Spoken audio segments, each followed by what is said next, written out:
Hello guys, welcome back to our channel. Episode ആരംഭിക്കുമ്പോൾ കാണിക്കുന്നത് ചെമ്പകമംഗലമാണ്. അങ്ങനെ ജയറാമിനെയും കൊണ്ട് എല്ലാവരും ഹോസ്പിറ്റലിൽ നിന്നും വന്നിരിക്കുകയാണ്.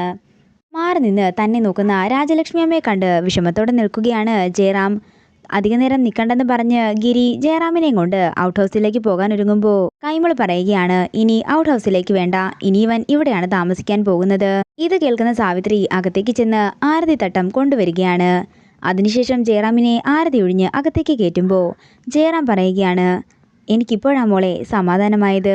അതേസമയം സാവിത്രിയുടെ മാറ്റം കണ്ട് സന്തോഷിക്കുകയാണ് കൈമളും മറ്റുള്ളവരും. തൻ്റെ മകന് യാതൊരു കുഴപ്പവും കൂടാതെ തിരിച്ചു തന്നതിന് രാജലക്ഷ്മി അമ്മ ഭഗവാന്മാരോടെല്ലാം നന്ദി പറയുന്നു. പിന്നീട് കാണിക്കുന്നത് കാർത്തി ജയറാമിന് ചായ കൊണ്ട് കൊടുക്കുന്നതാണ്. നീ എന്താടാ എന്നെ വല്യമ്മാവാന്നും അങ്കിളെന്നും ഒക്കെ തന്നെ വിളിക്കുന്നതെന്ന് ജയറാം ചോദിക്കുമ്പോൾ, അത് പിന്നെ ബന്ധം വെച്ച് നോക്കുകയാണെങ്കിൽ വല്യമ്മാവനാണല്ലോ. അല്ലാത്ത പക്ഷം നിങ്ങൾ ഇവിടുന്ന് മാറി നിന്നപ്പോഴാണ് അങ്കിൾ എന്ന് വിളിച്ച് ശീലിച്ചത്. ഇനി മുതൽ വല്യമ്മാവ എന്ന് വിളിച്ചോളാം.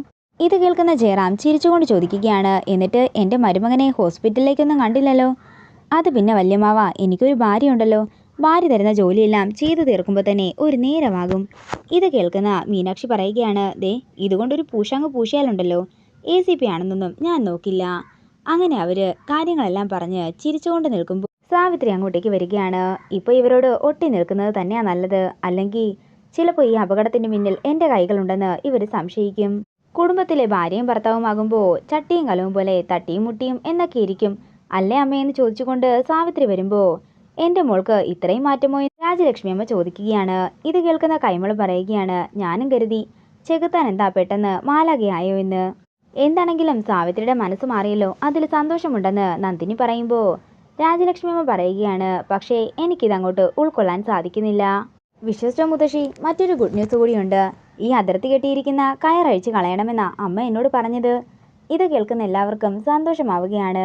തുടർന്ന് ചെയ്തുപോയ തെറ്റുകൾക്കെല്ലാം സാവിത്രി ജയറാമിനോട് ക്ഷമ ചോദിക്കുന്നു. തുടർന്ന് രാജലക്ഷ്മി അമ്മ പറയുകയാണ്, മോനെ കാർത്തി, എൻ്റെ മോൻ ജയറാമിനെ ഉപദ്രവിച്ചവർ ആരാണെങ്കിലും അവരെ വെറുതെ വിടാനേ പാടില്ല. മോൻ അവരെ പിടികൂടണം, അവരെ നിയമത്തിൻ്റെ മുന്നിൽ കൊണ്ടുവരികയും വേണം.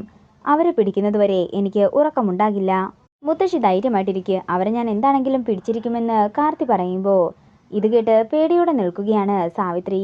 പിന്നീട് കാണിക്കുന്നത് വൈശാഖിൻ്റെ വീടാണ്. വൈശാഖ് കുളിച്ചുകൊണ്ട് നിൽക്കുമ്പോൾ വൈശാഖിന് ഒരു കോള് വരികയാണ്. അത് കണ്ടുകൊണ്ട് മൈഥിലി അങ്ങോട്ടേക്ക് വരുന്നു. വൈശാഖ് കുളിക്കുകയാണല്ലോ, ഫോൺ എടുത്താലോ? ഏതോ ഒരു കൃഷ്ണമൂർത്തിയാ, കോൾ എടുത്തേക്കാമെന്ന് പറഞ്ഞ് മൈഥിലി കോൾ എടുക്കുമ്പോൾ ഒരു പെൺകുട്ടിയായിരുന്നു സംസാരിച്ചത്.